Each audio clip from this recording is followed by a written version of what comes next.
Tynaseki won't practice today. He's week to week with the ankle.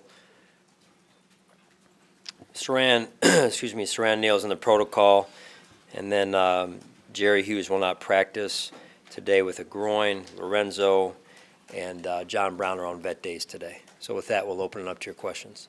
What was it Seki, was it a broken ankle, was it just a bruised ankle, was there a clarification on what it actually is? Yeah, I know right now he's out today, and we'll see how he does. He's week to week right now, so. Saran Neal is in the protocol and not practicing today? Or? It's in the protocol. Yep. Hey, Sean, Brian was talking about the other day, I think you might have addressed it too, about why you went with so much 11 personnel in that game. I was looking at a site where it says you guys have used the fourth most offensive player combinations in the league. Why is that? Why have you guys used, and it's not because of injuries, a lot of teams because of injuries. You guys have been healthy, you've used so many different combinations. Why, what's the philosophy there? Combinations of? Players on the field at the same time, different groupings, there's like a ton of them. Right. Fourth most in the league. Yeah. What's the philosophy behind mixing and matching? I think just looking at the right combinations, trying to find right combinations, presenting different looks to the defense, game plan specific week to week, and then making sure the best players are playing also. There's good, healthy competition there, and that's good for us. When you look at it, the success you had last week with using that one personnel group, is that maybe moving forward, maybe you want to keep your best players on the field longer than you have been maybe? Yeah, I mean, that was 1 week too, Sal, so sometimes you have to watch. Analytics is great, but sometimes you have to watch the power of analytics too. So it's a balance for us as much as it is probably for you in this case. So, we're always going to try and have, to your point, the best people on the field to have success. And last week that was, that group. And so this week we'll see what it is this week. Sean, along the lines of numbers, the upcoming opponents, besides records indicating that they're really pretty strong collectively, defensive rankings, especially even and starting with Denver Sunday, based on what you saw and have reviewed from the Miami game, how sustainable in your mind and how good do you feel about the sustainability of that offensive sort of breakout that you had? Yeah, I mean, I think it's all what we can control. That's really where our focus is, Vic, and making sure that we continue to build on that with the right mindset, the right fundamentals and technique, which leads to great execution, and just continuing to grow as a football team, in this case on the offense as it relates to certainly a good defense we're going to play this week, so we have a lot of respect for them and for that and the work that goes into that. We've got some healthy kick return numbers, average drive starts, return average, things like that. Just talking to some of the players, they feel like they're close to a points player here, taking it all the way back.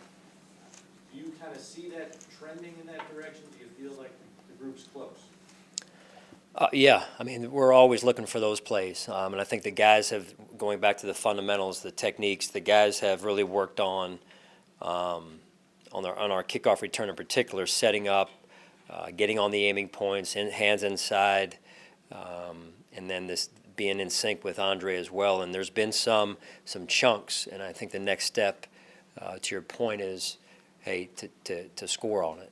So that's the exciting part about what we do on kickoff return. Devin Singletary, your feature back now? Frank Gore and Devin. Why is Gore having so much trouble? He's averaged 2.0 his last 3 games. Is he hitting some kind of wall here? I don't think so. We have a lot of confidence in Frank. So I just, just maybe some holes have been open where they haven't been open in this case with Frank, and so we'll just take it 1 week at a time. You reflect back to 2017 when you were in the playoff hunt. How has your message evolved since since that time?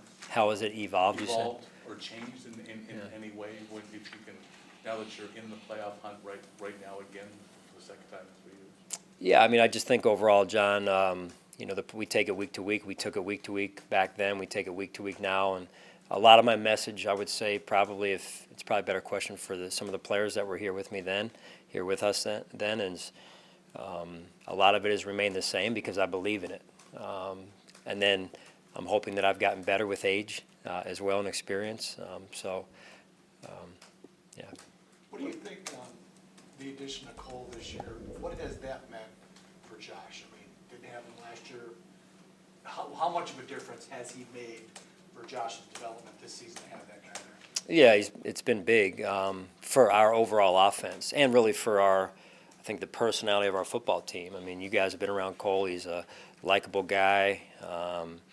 He's come from a good upbringing in a football family, and he understands the game. He's got football instincts. Not the biggest, not the tallest, obviously, or the fastest, but he knows how to play the game, and he loves to compete, which I think he's one of our dogs, and I love that. You watch him on the field, you watch him in the training room. We got shooting hoops in there. I mean, he loves to compete, and that's a big ingredient of who we are. Sean, I know you keep a very big focus on this, the team part of it. When you see an award for Josh come across, how do you celebrate those individual accomplishments in the construct of the team? Yeah, we do. Whether it's game balls, in this case with Josh, with the AFC Offensive Player of the Week, great accomplishment. And I think the biggest thing that our players understand is that those are not individually won or accomplished on their own. So those are team recognitions, really. So that's what's baked into all of that, but certainly great for Josh to be recognized. Sean, I know Leslie's spoken on it as well, that you've spent the past few weeks trying to shore up that run defense and fix your run defense. How much will these next 3 weeks test how successful y'all were able to do that? Well, I mean, it goes back to Vic's question.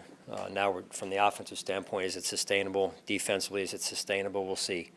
We've got to continue to work, to continue to get better.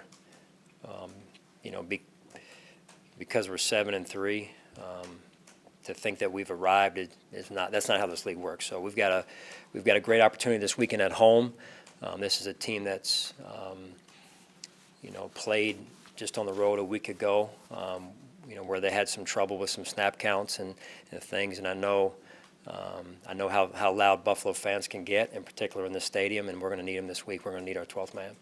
Coach, I know it's only been a couple of weeks, small sample size, but how has Corey Legion kind of blended into that rotation there up front? Yeah, he did a good job this past week in particular. I think the more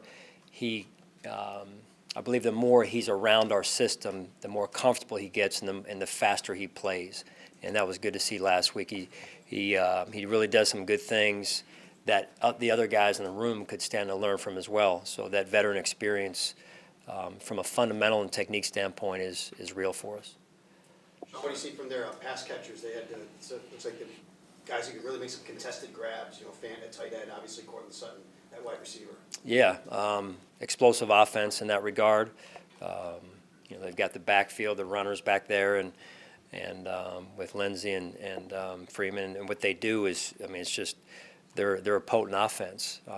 They've evolved a little bit too since the change of quarterback, and they put up 20-some points. I think it was against Cleveland on a good defense, and they put up 20-some against a good defense in Minnesota early in the game. So it'll be a big test for our defense. Sean, Lorenzo after the game talked about maybe getting too rigid when it comes to gap responsibilities, defense and stuff like that. And it seemed like against Miami, he did free up things more, especially for Tremaine and Matt. How much of that is wanting to unleash the athletic ability of a guy, maybe both linebackers, but especially with Tremaine? Yeah, I just think overall, it was fun to watch Tremaine and Matt. They competed at a high level. Now they're focused on this week and trying to do it again. And trying to, again, for two young players, trying to capture their athleticism, to your point, to free them up. It all goes back to putting the players in position to be successful, really. And whatever we identify those strengths to be is to using those strengths to our advantage. Dawson Knox snap count has continued to grow. Where have you seen his evolution as the season's gone on? Yeah, I think we had the injury in the spring a little bit there, and then again in training camp, if I'm not mistaken.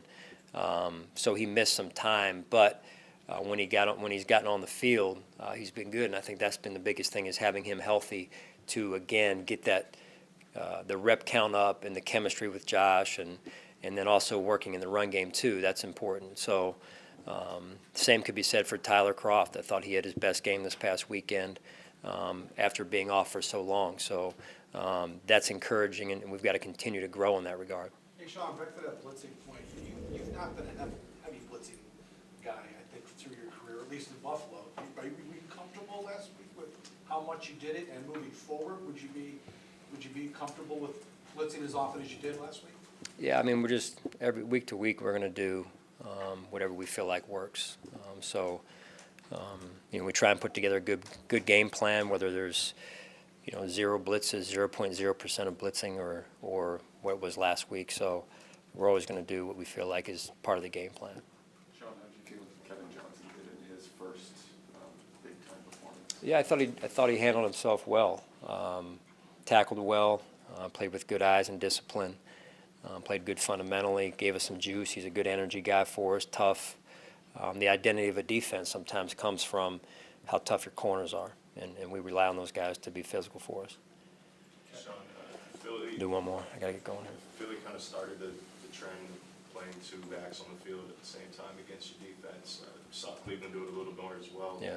With Freeman and Lindsey in Denver, would you expect the Broncos to try that? Well, yeah, I mean, we have to be ready for just about anything.